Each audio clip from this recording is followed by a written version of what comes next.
You want to know what's the most common question I've been asked for the past 2 weeks? What's ahead for US immigration in 2021? I've been getting text messages on our YouTube channel, and although I don't have a crystal ball, I'll try to make a little bit of sense of what's ahead and just give you an idea as to what's possible for the new administration to do in the first 100 days. I anticipate that our US immigration policy will experience a tremendous growth in the next few months after Trump completes his regulatory agenda. Litigation will slowly die down, and Biden will take office on January 20. These changes are going to incentivize companies to start hiring more foreign talent.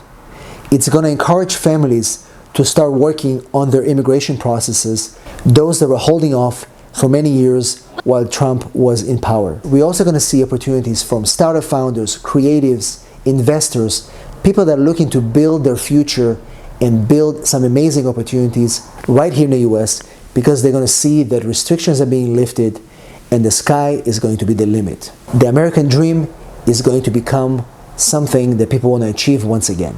After January 20th, Trump is no longer going to be in power. And Biden is going to view immigrants as a positive force, and he's going to enact policies that are going to reflect his views in that respect. But how is Biden actually going to do that? That's actually a big source of confusion for a lot of our YouTube channel viewers and many other people that ask me that question.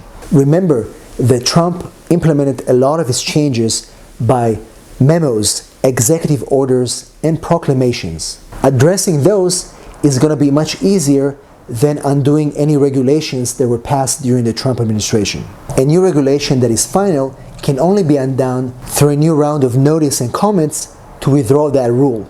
Another set of regulations is those that are made final but set to take effective date after inauguration, so after January 20th, when Joe Biden becomes president. But the new president can make an executive order stating that any new regulations that are not final to take effect only 60 days after the inauguration date. And this allows the new president enough time to figure out which regulations to let go or which regulations to withdraw. As you all know, and I've done videos about it as well, Trump issued a proclamation in April limiting the entry of many categories of immigrants, and then subsequently issued another proclamation in June. He issued further proclamation limiting the entry of certain non-immigrant visas like certain ages and L1s unless they meet certain exception. And then subsequently, just a few days ago, in New Year's Eve, those proclamations were extended all the way through March 31st of 2021. Those proclamations were issued even though the unemployment rate was below 3%, and therefore questioning Trump's intention in doing the extension of these proclamations. So in a way, it doesn't really make sense why Trump extended those proclamations if it wasn't politically motivated. When Biden takes over, he's not going to have to go through the regulatory process, the complicated process of going through comments and things like that to be able to rescind those proclamations. All he's going to have to show is that the entry of these immigrants is not going to be detrimental to the US economy anymore. And it's going to be very easy to show that. Biden said that he's going to undo the Muslim ban as well as the travel ban for these countries, the Schengen countries, and many other countries that are not allowed to enter the US at the moment. Those can also be undone very quickly. Remember, all executive orders can be undone immediately without the need for notice or comment period. Let's talk about H-1B visas. Currently, the situation with H-1B visas is pretty bad. The rate of denials and RFEs is increasing badly.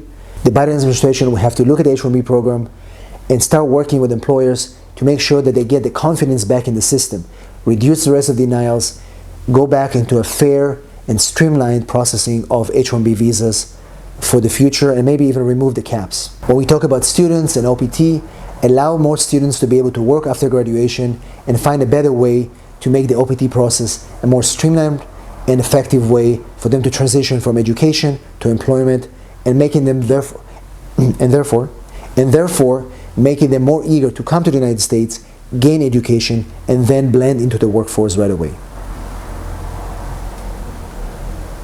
And therefore, making them more eager to come to the United States, gain education, and then blend into the workforce right away. And finally, the Biden administration is going to have to work hard to improve the EAD processing for H-4 spouses those are spouses that live in the US and they're not able to work because of this administration's failure to issue those EAD cards on time.